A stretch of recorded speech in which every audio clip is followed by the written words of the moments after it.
Atención. Este podcast está diseñado con fines educativos y está dirigido al personal de salud. No debe de ser tomado como una opinión médica. La Asociación Mexicana de Gastroenterología presenta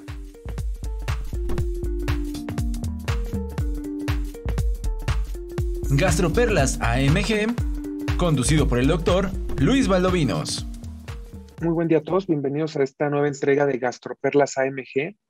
Ahora estamos ya en el episodio número 23, donde nos toca hablar de un tema un poco controversial, para lo cual tenemos dos grandes invitados y grandes amigos. El doctor Guido Grajales Figueroa. Él es adscrito actualmente del Instituto Nacional de Ciencias Médicas y Nutrición Salvador Subirán en endoscopía.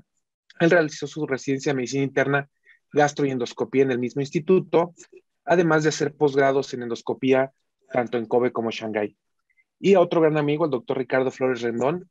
Él realizó su residencia en Monterrey, en el Hospital Universitario, hizo medicina interna, gastro y endoscopía, y después hizo un posgrado en Canadá también en endoscopía. Entonces tenemos invitados de lujo para hablar de este tema tan controversial que es la metaplasia intestinal. Espero que les guste mucho. Hola Ricardo, buenas tardes. Hola Guido, buenas tardes. ¿Cómo están? Bien. Muy bien, muchas gracias. Gracias por la invitación. Perfecto, pues vamos a comenzar con este tema tan controversial, Ricardo, comenzando con una pregunta básica que tenemos que abordar. ¿Qué es la metaplasia intestinal, Ricardo? Bien, mira, la metaplasia intestinal básicamente es el paso siguiente a la atrofia gástrica. De hecho, se calcula que aproximadamente en el 5% de las biopsias que se obtienen en una endoscopia de tubo digestivo alto vamos a encontrar metaplasia. Aproximadamente el 40% de los especímenes con atrofia también van a tener metaplasia. Y no es más que el reemplazo de la mucosa oxíntica o antral por células de Paneth, células caliciformes, células absortivas. Esto es epitelio intestinal, ¿no? O sea, hablando de intestino delgado, hablando de intestino grueso también, ¿no? Sin lugar a dudas, el factor de riesgo o el principal criminal en esto es el Helicobacter pylori, y como sabemos, la metaplasia intestinal pues, es el precursor del cáncer gástrico. Esta pregunta va dirigida a esto, pues es algo bastante frecuente, como ya nos lo comenta Ricardo, y es algo que muchas veces nos vamos a encontrar en nuestras biopsias cuando tomamos estos protocolos de Sydney gástricos, y pues siempre que encontramos a veces incluso se nos dificulta explicarle al paciente. Y yo creo que algo muy importante, ya nos adelantó un poquito Ricardo, es hablar de la epidemiología para ver la magnitud del problema. Guido, ¿qué tan frecuente es esta patología en el mundo? Sí, esto es súper importante. Es bastante frecuente y esto va a cambiar dependiendo del área geográfica que estemos abordando. Hay un metaanálisis relativamente reciente que incluye estudios de todo el mundo, pero sobre todo de Asia y Europa. Y en ese metaanálisis se encontró una prevalencia de metaplasia intestinal de 25%, con base en endoscopía que se le realizó a pacientes asintomáticos.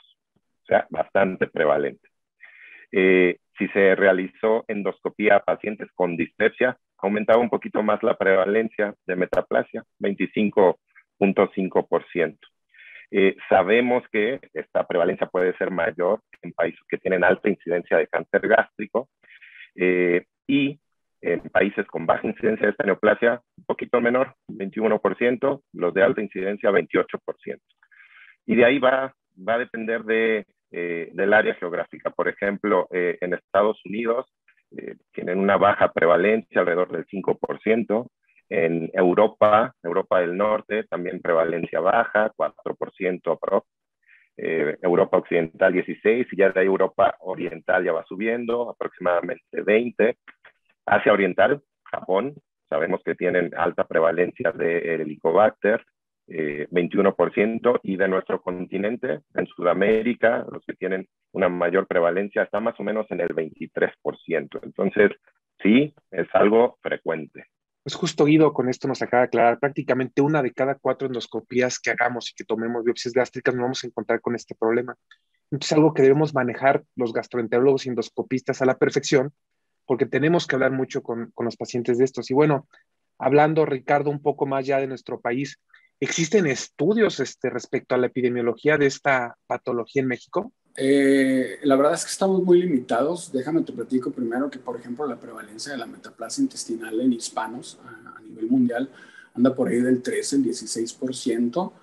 Quiero resaltar tres trabajos primordiales, ¿no? Hay un trabajo en la raza que aglutina cerca de 300 pacientes sometidos a endoscopía por múltiples razones y demostraron que aproximadamente el 20% de ellos tenía atrofia. De este 20%, 2 de cada 3 llegaba a tener metaplasia, ¿no? O sea, que nos da más o menos ese 14, ese 15%, ¿no? Hay otro trabajo que me llamó mucho la atención, que es del Hospital Ángeles, en los cuales ellos someten a biopsias a poco más de 300 pacientes. Una parte que hay que recalcar es que la prevalencia de Helicobacter pylori es del 10%, que es algo muy distinto a lo que sabemos en la población mexicana. Ellos reportan una prevalencia del 25% de metaplasia en el antro, del 5% en el cuerpo. El trabajo probablemente más grande es uno presentado en oral hace 2 años en Semana Nacional de Gastroenterología Hospital Universitario. Creo que son 2.574 pacientes sometidos a biopsia. Ellos encuentran básicamente 16% de metaplasia intestinal y 1.6% de displasia, ¿no? Lo cual llama mucho la atención. Y de ahí nos vamos a trabajos muy pequeños, ¿no? Que reportan prevalencias superiores al 30%, pero estamos hablando de grupos de 50 pacientes, de 54 pacientes. Y a propósito también de evolución, hay un trabajo que me llama mucho la atención que viene del ISSSTE de Culiacán, de 54 pacientes que fueron sometidos a erradicaciones y siguieron por 1 año, y que luego encuentran que cerca de la mitad de los pacientes tienen regresión de la metaplasia, lo cual nos hace pensar también que tiene mucho que ver probablemente el sesgo al momento de tomar las biopsias, ¿no? Algún error de muestreo, algún error de sampleo, ¿no? Bueno, creo que nos deja bastante claro, Ricardo y Guido, la epidemiología en el mundo y la importancia de la enfermedad por la epidemiología. Pero bueno, muchas veces, no sé si a ustedes también les pasa, solo es mi impresión, llega el paciente con una endoscopía que se le hizo a alguien más y tiene biopsias, y el paciente dice que las biopsias, su médico le dijo que fueron normales cuando tiene metaplasia. ¿Por qué es importante esta patología o la metaplasia para el gastroenterólogo? Ya digo, ya hablamos de la epidemiología, pero ¿por qué es importante además de la epidemiología, Guido? Bien, pues sí, debe ser algo importante para nosotros como gastroenterólogos. Por lo que ya mencionamos, es una condición con alta prevalencia, pero sobre todo es una condición premaligna para cáncer gástrico. Sabemos que la metaplasia intestinal tiene un riesgo aumentado de progresar a displasia y a cáncer gástrico. Se habla de que esta patología tiene una incidencia de cáncer gástrico anual alrededor del 0.1, 0.4%. Y esto ya en estos rangos, pues ya es una condición que debería estar sujeta a una vigilancia endoscópica, sobre todo cuando se identifican factores de alto riesgo para cáncer gástrico.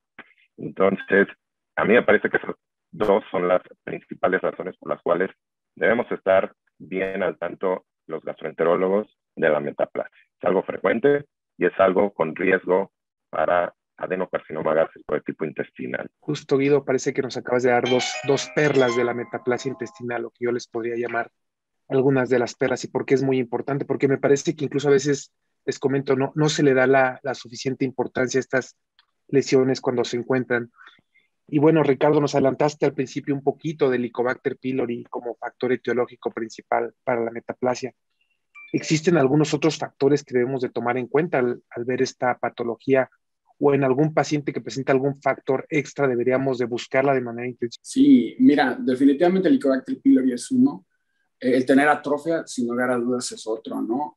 La etnia, por ejemplo, los japoneses son los que más, o los asiáticos son los que más riesgo tienen, ¿no? El estatus migratorio, o sea, no es lo mismo alguien mexicano a algún migrante en nuestro país. La edad del paciente, sin lugar a dudas, también es un factor de riesgo. La historia familiar también es un factor de riesgo. Algunos factores ambientales, fumar también es otro factor de riesgo para la metaplasia, al igual que el aumento del índice de masa corporal, ¿no? Sí, justo esta pregunta te la dirigí a Richard porque me parece que es un poco controversial, ¿no? Todos sabemos que el paciente que tiene Helicobacter pylori, que fuma, o todo esto que ya nos comentaste son factores de riesgo, o las personas asiáticas para tener Helicobacter pylori. pero, perdón, metaplasia intestinal, pero me parece que no hay como, por ejemplo, para Barrett, ¿no? Que tenemos recomendaciones muy precisas, ¿no? Que si el paciente tiene más de 5 años de reflujo, que si el paciente tiene más de 50 años, que si es hombre, que si es obeso, como que hay que pensar en buscar metaplasia intestinal en el esófago. No existen estos lineamientos para metaplasia gástrica, a pesar de que conocemos algunos de los factores de riesgo. Y bueno, la siguiente pregunta es para el doctor Guido. ¿En qué consiste la famosísima cascada de Correa que todos conocemos muy bien desde pregrado y no la aprendimos en nuestros cursos de gastro? Así es. Pues bueno, la cascada de Correa es esta serie de cambios progresivos que ocurren en la mucosa gástrica y que culminan con el adenocarcinoma gástrico de tipo intestinal, y que todo comienza con una gastritis crónica que avanza a una atrofia, a metaplasia intestinal, a displasia y finalmente a adenocarcinoma gástrico de tipo intestinal. Y esta serie de cambios fue descrita precisamente por el doctor Pelayo Correa, un reconocidísimo patólogo colombiano que trabajó muchísimos años o sigue trabajando en Estados Unidos y que ha sido, me parece, de las principales aportaciones para el estudio de los pacientes con cáncer gástrico y con estas lesiones premalignas del cáncer gástrico, que sí, como bien tú lo decías, probablemente sí para otras patologías hay identificadas factores etiológicos, pero para el cáncer gástrico eso todavía no está muy claro y probablemente de lo poco que hay es la identificación de estas lesiones precursoras. Perfecto, Guido, muchas gracias. Y bueno, vamos ahora sí a los temas un poco más interesantes o que nos llaman más la atención. Bueno, Ricardo, la siguiente pregunta es para ti. ¿En qué consiste el protocolo de Sydney? ¿Cómo debemos de tomar estas biopsias? Es una pregunta bastante clínica e interesante para todos nosotros. Sí, claro, mira, el protocolo de Sydney es un protocolo endoscópico histológico. Básicamente consiste durante una endoscopia de tubo digestivo alto tomar 5 biopsias, 5 especímenes, ¿no? 2 del antro, que deben de estar 3 centímetros por arriba y por abajo del píloro, 2 del cuerpo, una 4 centímetros arriba de la incisura y otra sobre la curvatura mayor, 8 centímetros debajo del cardias. Y la última de la incisura, ¿no? Esta última es de vital importancia porque demostró mejorar la capacidad diagnóstica para diagnosticar metaplasias de un 10 a un 13%, ¿no? Es importante comentar que los especímenes de antro y incisura deben de ir en un frasco y los especímenes de cuerpo deben ir en otro frasco para que el patólogo nos pueda reportar lo que vamos a ver más adelante, ¿no? Que es el Olga y el Holguín. Pero para fines prácticos, el patólogo nos tiene que reportar la densidad del Helicobacter pylori, la presencia de atrofia y la presencia de metaplasia. Muchas gracias, Ricardo. Pues nos acabas de hablar de algo muy importante. Cuando busquemos metaplasia siempre tenemos que seguir este protocolo. Y creo que algo básico es esto. Yo muy comúnmente veo que no se separan las biopsias. Entonces esto dificulta catalogar el riesgo a veces del paciente. Y un poquito más adelante lo vamos a hablar. Bueno, Guido, una pregunta muy interesante para ti. Todos sabemos que existe la cromoendoscopía endoscópica, ¿no? Una de ellas es la cromoendoscopía vital. ¿Esta es mejor que el protocolo de Sydney o con el protocolo de Sydney es suficiente? Bien, sí, esta es una de esas preguntas controversiales. Y bueno, para empezar, recordemos que la cromoendoscopía vital consiste en la utilización de estas tinciones, colorantes, que se absorben en ciertos tejidos de los que exploramos habitualmente los endoscopistas y que con esto nos permiten evaluar mejor el patrón de superficie, el patrón mucoso.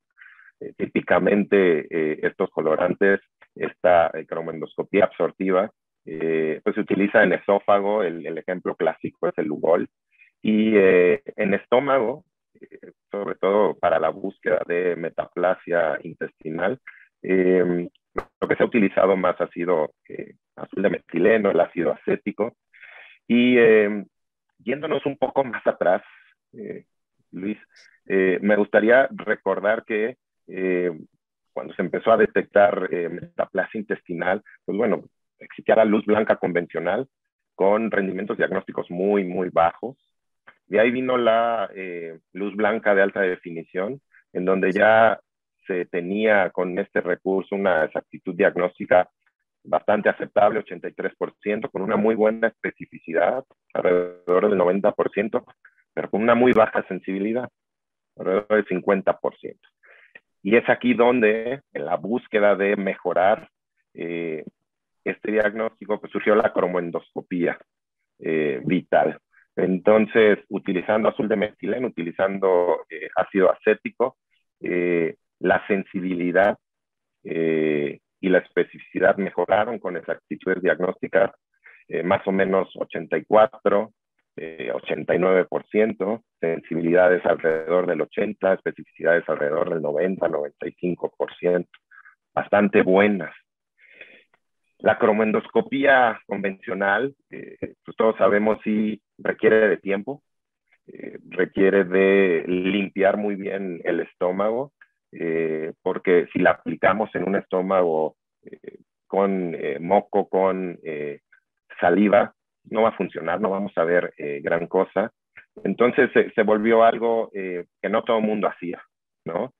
Y en la búsqueda de facilitar las cosas, pues surgió la cromoendoscopía digital, y con rendimientos diagnósticos bastante buenos también, exactitud diagnóstica alrededor del 95%, buena sensibilidad, 90%, especificidades de 97%, y comparando cromoendoscopía contra Sydney, pues es ahí la gran pregunta. Sydney pues es casi perfecto, y estamos hablando de casi, ¿no? Y particularmente en tu pregunta de si es mejor cromoendoscopía, estamos hablando de vital que Sydney, la respuesta es difícil de decir con exactitud. Me parece que son bastante similares. Recientemente hay un ensayo clínico publicado en donde se evaluó cromo digital, ácido acético y Sydney. Se compararon los rendimientos de estas tres estrategias de diagnóstico, y cromo digital y ácido acético fueron similares en cuanto a rendimiento diagnóstico para metaplasia, y ambas fueron mejores que Sydney. Sin embargo, algo que es importante destacar, al combinar cualquiera de estas dos, cromo digital o cromo vital con Sydney, se incrementaba el rendimiento diagnóstico. Entonces, pensaría, para contestar esta respuesta, que tienen rendimientos similares. Sin embargo, ya cromo vital casi no se usa. Afortunadamente, me parece que podemos contar en la mayoría de los centros con endoscopios de alta definición con cromo digital, que funciona de forma muy similar en cuanto a rendimiento diagnóstico en comparación con la vital, y que vale la pena combinarla con Sydney. Y de hecho es lo que proponen la mayoría de las guías internacionales, utilizar cromo digital de alta definición con Sydney, porque con esto obtenemos un mejor rendimiento diagnóstico. Y Sydney, como dijo Ricardo, en frascos separados.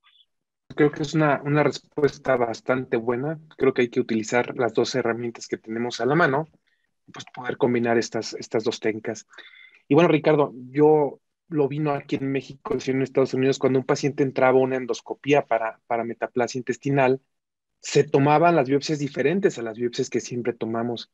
¿Existen algunas recomendaciones específicas para obtener buenos especímenes? Sí, mira, voy a extenderme un poquito aquí en esto, ¿no? Creo que el primer punto cuando vamos a tomar biopsias, o sea, cuando vamos a elegir dónde vamos a tomar las biopsias, está en función de saber lo que estamos viendo, ¿no? Definitivamente los ojos no ven lo que el cerebro no sabe.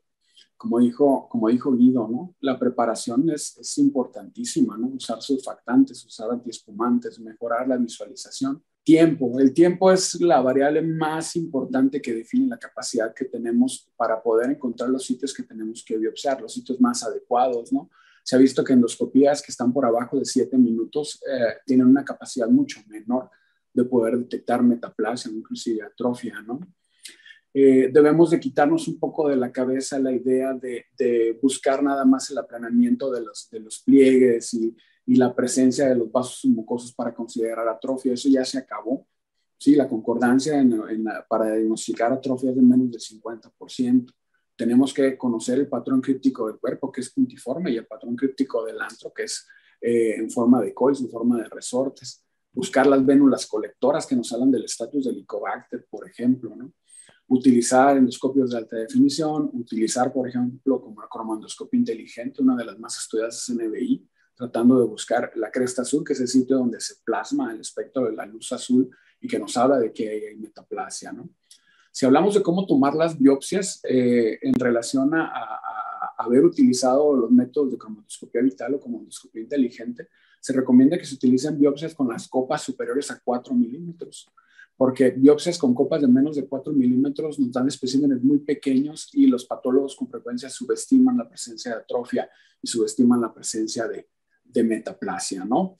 También es muy importante durante la endoscopia no solamente buscar los cambios de atrofia y de metaplasia, sino también buscar los cambios que nos pueden hablar de cáncer incipiente, como cambios abruptos en la coloración, cambios en el patrón vascular, presencia de hemorragia espontánea, también aumento de ir insuflando, ¿no? Para tomar biopsias, no solamente como parte del protocolo de Sydney, sino biopsias de lesiones sospechosas de cáncer temprano, ¿no?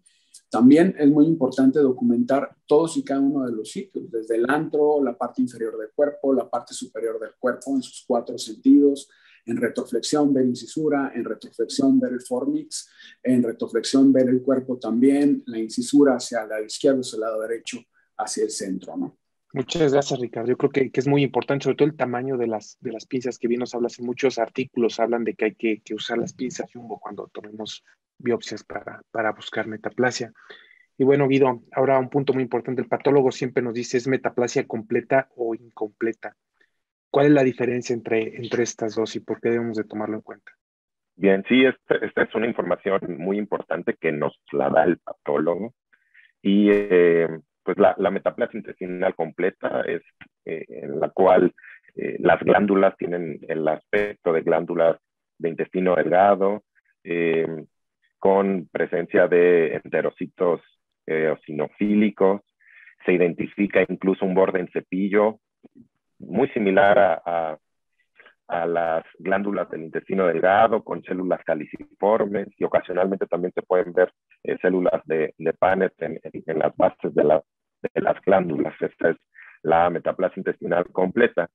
Mientras que la incompleta pues tiene este aspecto de epitelio colónico con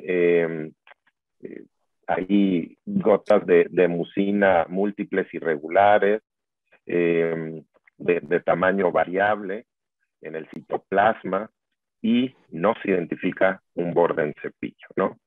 ¿Y por qué es importante conocer o que el patólogo nos diga que es completa o incompleta? Pues porque está bien estudiado, bien reconocido que la metaplasia intestinal incompleta aporta un riesgo mayor de cáncer gástrico, ¿no? Y de hecho, se habla de riesgos relativos de alrededor de 3, ¿no? Entonces, sí, la incompleta la debemos tener muy presente porque es la que confiere un mayor riesgo de cáncer gástrico. Justo a eso iba dirigida la pregunta, que la metaplasia incompleta debe de preocuparnos un poco más efectivamente por este OR que es tan alto y que de los ORs que pocas veces son por confusores, ¿no? Cuando encontramos un OR mayor de 3. Y bueno, Ricardo, la siguiente pregunta es para ti. Ya nos hablaste un poco de separar los frascos, pero ¿cuál es la diferencia entre la metaplasia intestinal extensa y limitada? Y creo que aquí viene parte de por qué nos comentabas que tenemos que separar los frascos. Sí, definitivamente por eso se separan los frascos, ¿no? Básicamente es determinar la extensión de la metaplasia, ¿no? Si está solamente en el antro, si está solamente en el cuerpo, que sería en este caso la limitada, o si está en ambos sitios y corresponde a la metaplasia extensa, ¿no? Esta última confiere un mayor riesgo de cáncer gástrico. Sin embargo, quiero puntualizar algo bien interesante o algo muy interesante. Hay algunos casos de metaplasia severa que se encuentran localizadas solamente en el antro y que son catalogadas como lesiones de alto riesgo o por Holguín 3. Muchas gracias, Ricardo. Pues bueno, creo que nos han dejado claro que aquel paciente que tiene metaplasia incompleta y aquel que tiene metaplasia en el antro y aparte en el cuerpo son los pacientes que tienen más riesgo de progresar en adenocarcinoma. Además de estos dos factores que conocemos, Guido, ¿existe algún otro factor que nos debería preocupar mucho cuando lo encontramos? Sí, sí. Ha habido controversia en cuanto a factores de riesgo que puedan incrementar esta probabilidad de cáncer gástrico. Sin embargo, me parece que el más estudiado, el más concluyente es la historia familiar de cáncer gástrico. Estamos hablando de familiares de primer grado con cáncer gástrico y esto se ha estudiado ampliamente y se han establecido incluso razones de riesgo de casi 4 para el desarrollo de adenocarcinoma gástrico. Y de ahí tenemos otros factores cuyo papel no está tan claro. Está la etnicidad, ya Ricardo había hablado de esto. Hispanos, asiáticos, probablemente tengan mayor riesgo. Una infección por H. pylori persistente también pudiera incrementar el riesgo. Sin embargo, lo que sí está muy claro es la historia familiar del cáncer gástrico. Y esto es algo que pudiera escapársenos cuando estamos ante un paciente a quien le hicimos una endoscopía por una dispepsia. Tomamos biopsias, encontramos metaplasia completa, probablemente a lo mejor en una sola región, y no nos preocupamos por interrogar factores de riesgo adicionales. Y el factor familiar es determinante y esto sí aumenta el riesgo. Perfecto, Guido, muchísimas gracias. Creo que nos lo dejas muy claro. No solamente es dónde está la metaplasia y qué tipo, sino también estos factores, incluyendo a uno que mencionaste, el Helicobacter pylori. Muchas veces los pacientes cuando les hacemos la endoscopía vienen por dispepsia y pues esto hace que las biopsias no encontremos el Helicobacter pylori. Deberíamos de buscarlo intencionadamente de alguna otra manera, Ricardo, aparte en las biopsias Helicobacter pylori en los pacientes que tienen metaplasia intestinal, o sea, ser más insistentes en buscar este factor de riesgo. Mira, definitivamente tenemos que buscar intencionadamente la infección por Helicobacter pylori, ¿no? Ya que es el factor de riesgo primordial para el desarrollo de metaplasia.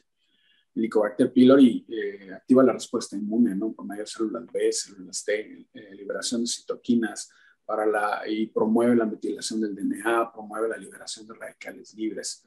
Es importante erradicar el Helicobacter pylori, es importante buscar el Helicobacter pylori. Eventualmente no encontrar el Helicobacter pylori puede corresponder a un error de sampleo y sin lugar a dudas hay que buscarlo con algún otro método, ¿no? Okay, la siguiente pregunta es para Guido. Si la biopsia es negativa, ¿qué método deberíamos de utilizar, Guido? ¿Qué métodos existen para buscar de manera intencionada este bicho? Bien, ahí podemos hacer uso de las pruebas no invasivas, las que ya conocemos. Y sobre todo, no es raro que muchos de nuestros pacientes a quienes les hacemos una endoscopía por dispepsia ya estén tomando inhibidores de bomba de protones o haya consumo ahí reciente de antibióticos, y esto sabemos que puede disminuir la densidad de Helicobacter, incluso, pues, como bien dijo Ricardo, por un error de muestreo que no se ha identificado en la biopsia. Y si la sospecha es importante de que no lo hayamos identificado, pues sí vale la pena utilizar otros métodos, ¿no? Probablemente, y esto es quizá controvertido, pero probablemente sea el único papel que tiene la serología para el Helicobacter.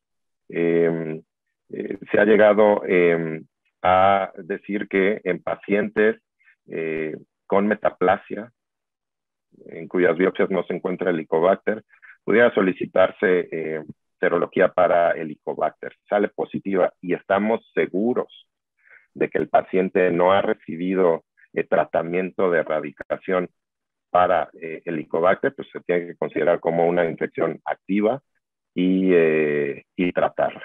Me parece que ese podría ser el único papel de la serología.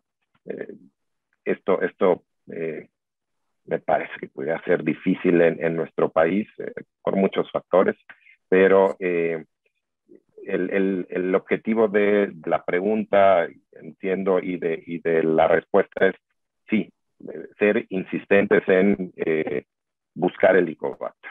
Entonces, seguido queda muy claro. Y bueno, ya dijeron que hay que ser insistentes en buscarlo, pero también debemos ser insistentes en erradicar a estos pacientes, Ricardo. Mira, definitivamente, si sabemos que el 90%, bueno, que es un carcinogénico tipo 1, que el 90% de los cánceres del estómago provienen del Helicobacter pylori, pues definitivamente la respuesta es sí.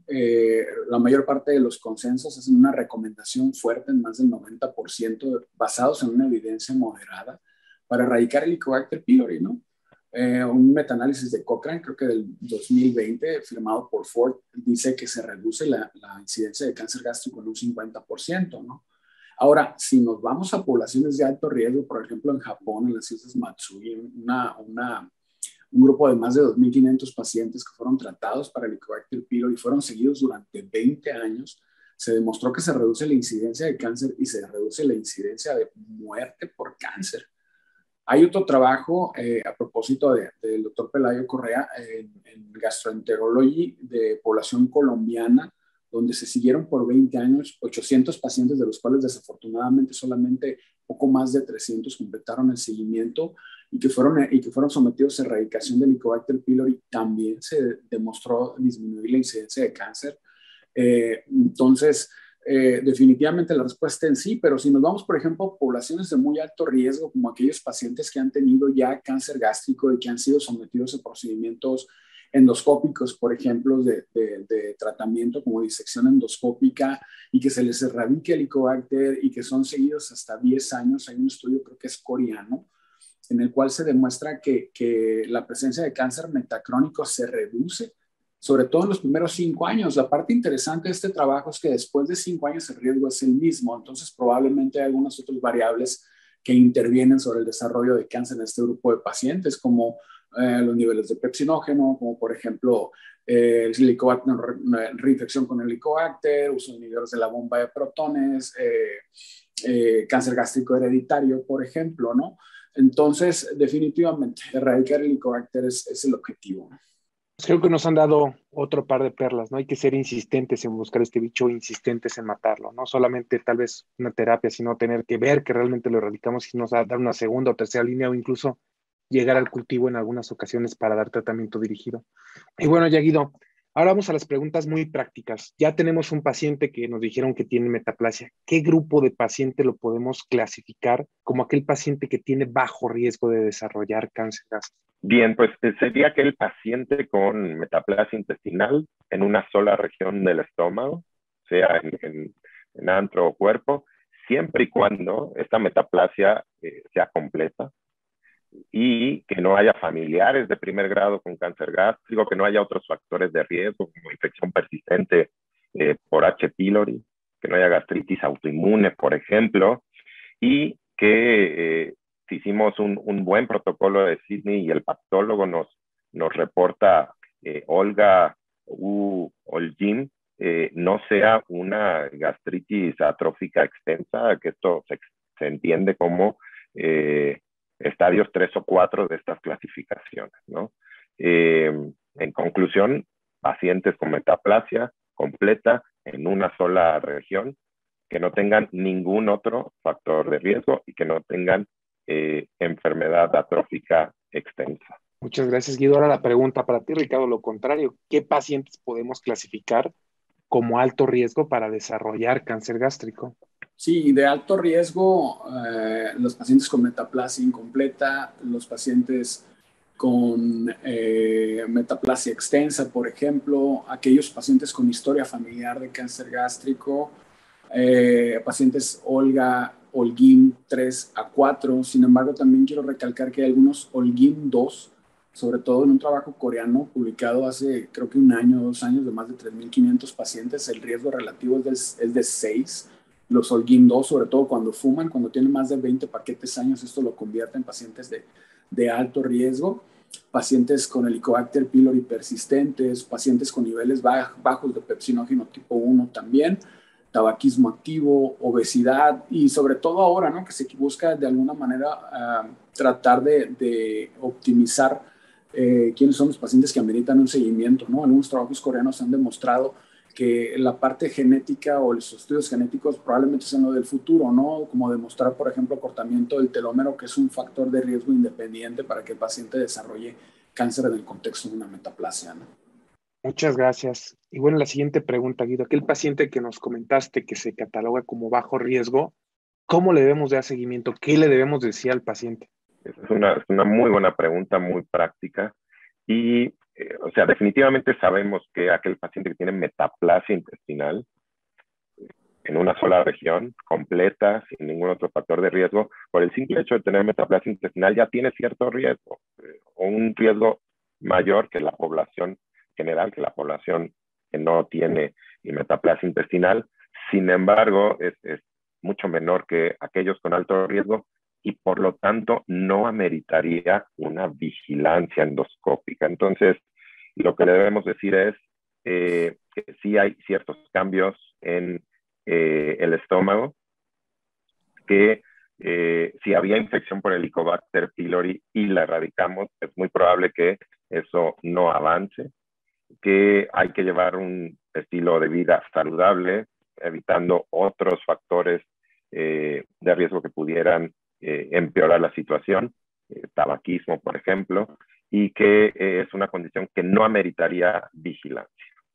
Bueno, Ricardo, ahora la siguiente pregunta es para ti. Lo contrario, aquellos pacientes que tienen un alto riesgo de desarrollar cáncer gástrico, o que los que catalogamos en el grupo de alto riesgo, ¿cómo deberíamos seguirlos? Bien, mira, si quieres una respuesta muy puntual, te diría que cada 3 años, ¿no? Sin embargo, hay poblaciones de alto riesgo como Chile, como China, que lo siguen año con año, poblaciones también de alto riesgo como Colombia, que lo siguen cada 2 años, poblaciones como Italia, que son cada 3 años. Estados Unidos se va de 3 a 5 años porque dicen que aparentemente no es costo-beneficio y que al parecer se gastan $70,000 por cada año de vida extra que le puedan dar al paciente con un seguimiento de este tipo, ¿no?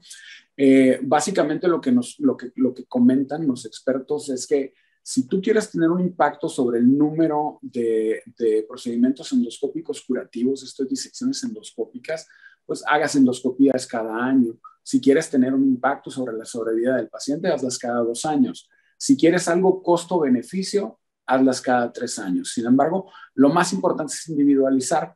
¿Por qué? Porque hay un trabajo publicado en la revista Cancer que lo que dice es que uno de los factores de riesgo más importantes asociados a cáncer invasor es tardarse 2.6 años en la vigilancia de los pacientes de alto riesgo, ¿no? Entonces, creo que la respuesta también aquí se debe individualizar según sea tu población y los factores de riesgo de tu paciente. Muchas gracias, Ricardo. Pues como ven, no hay una sola respuesta para estas 2 preguntas. Es un tema bastante complejo. Y bueno, Guido, nos han hablado un poco del sistema Olga y Olguín. A ti te voy a preguntar cuál es el sistema o en qué consiste el sistema Olga. Bien, pues el sistema Olga, Olga quiere decir este vínculo operativo de evaluación de gastritis y pues surgió después de una reunión de expertos patólogos con el objetivo de predecir mejor el riesgo de cáncer gástrico de estos pacientes.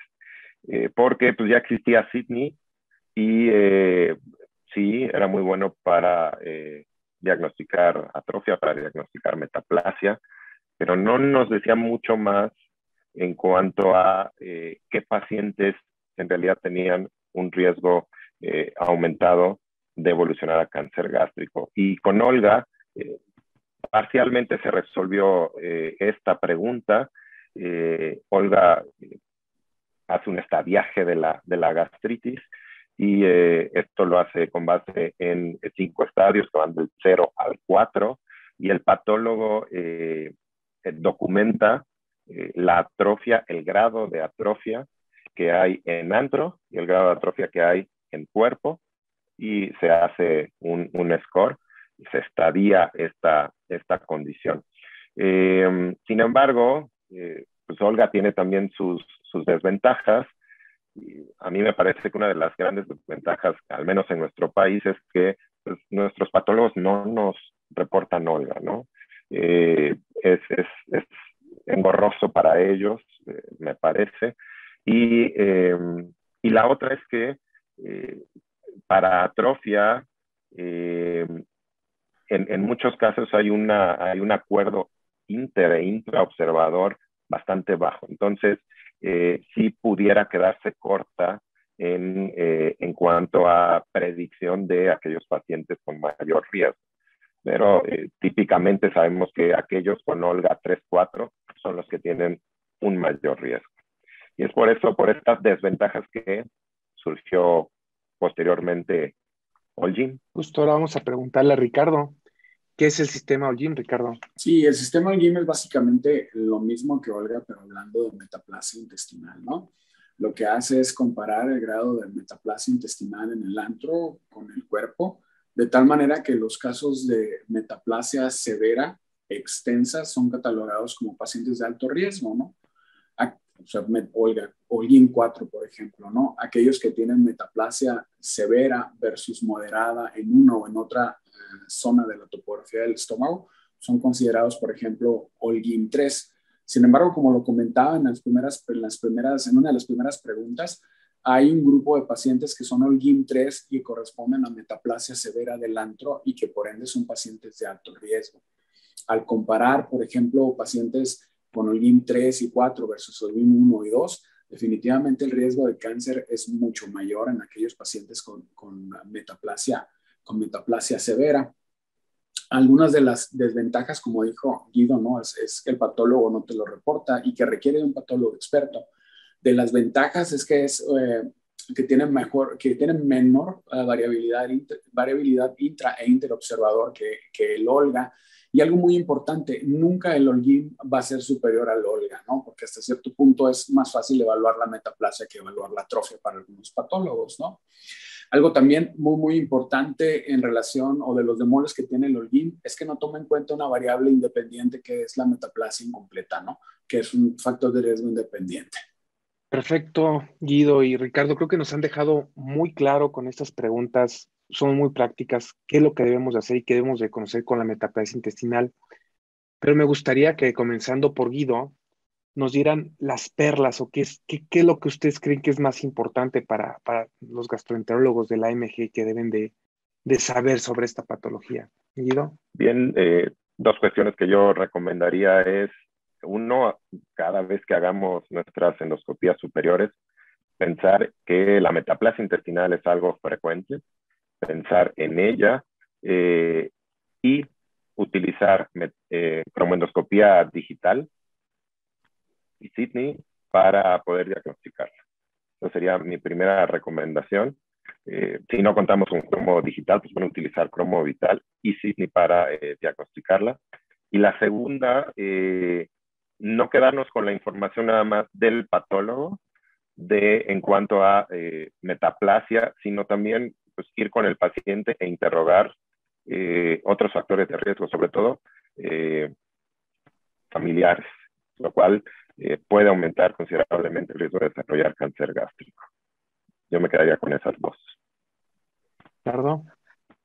Sí, básicamente es utiliza tus herramientas, busca intencionadamente metaplasia, busca intencionadamente atrofia. Si estás bien entrenado en endoscopía, usa tu entrenamiento. Si no estás bien entrenado, usa de manera correcta Sydney. Apóyate en un buen patólogo. Estratifica el riesgo del paciente y una vez estratificado el riesgo del paciente, platica con él. Y además de platicar con él, algo muy, muy importante hoy en día, sobre todo en la era del internet, es tranquiliza a tu paciente, ¿no? Creo que son unas perlas muy importantes. No me queda nada más que agradecerles haber aceptado en participar en este tema tan controvertido.